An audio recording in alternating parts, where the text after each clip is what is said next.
To export your Zoom registration list, you want to come to Zoom web portal and you will come over to your home and scroll down here. You want to come down to analytics and reports, and let's click on analytics and reports. You're going to see meeting and webinar. You click on that.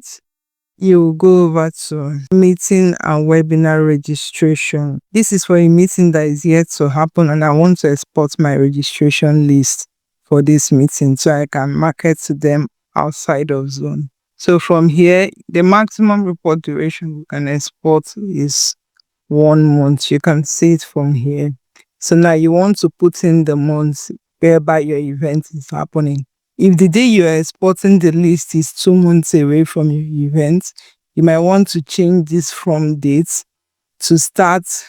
Today is January 30th, and it should start from March 1st, 1 month to the day you are holding your event.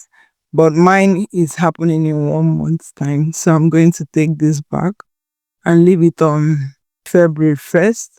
This in the 1 month range time. And I'm going to search for my meeting date since mine is happening in 1 month's time.